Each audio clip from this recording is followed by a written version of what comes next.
This time I'm going to discuss the subject of overlapping shapes.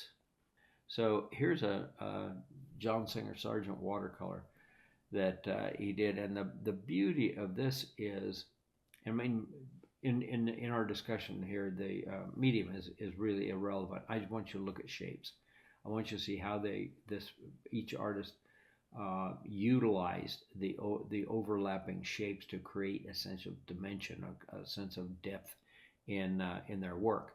And here you can see these figures lying on the hillside taking a nap, and Sargent really liked painting these resting figures in the landscape. And Joaquin Sorolla did the same. He enjoyed doing that, as well as many of the European painters of this era. And you'll notice this beautiful arc that he creates with these overlapping figures, and just the lines of if you'll just pause for a moment and not think of them so much as figures as just shapes on a flat surface, and how this light against dark, how he creates these beautiful arcs up through here, and the shape of this umbrella, how it repeats these curves of the figures, but the positive and negative and the overlapping, mainly simply described with these very delicate images of or indications of the head on these figures.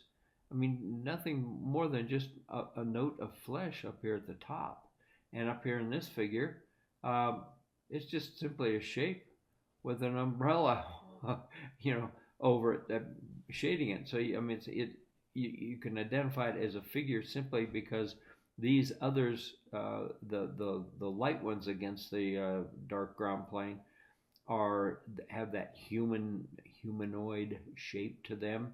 And since this one in the foreground is the one that's primarily explained, you can see her hand, and we'll get rid of some of these red marks again. You can see the indication of the hand and the indication of the head. So the human mind automatically assumes that all the other four figures are equally defined, and it's something that in a viewer that we don't have to explain every single detail and every single figure.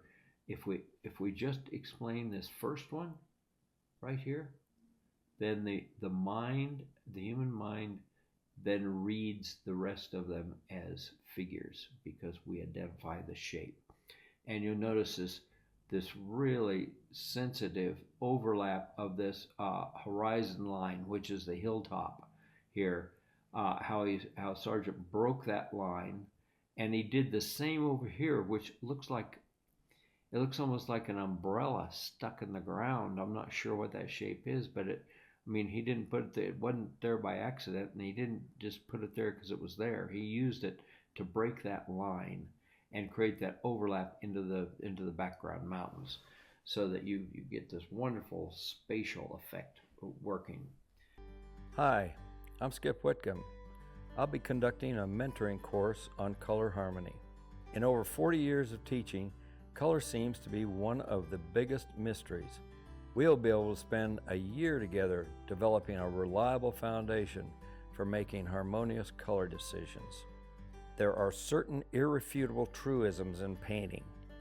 One is the fewer colors used, the stronger and more harmonious the statement. Economy of color equals clarity of intention. Respected painters, past and present, understood this concept and have employed it in one form or another.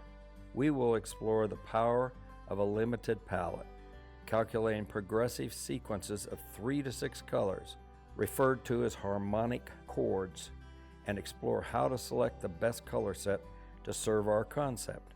The goal is to give each artist a reliable foundation for making color decisions, for developing personal expressions of color.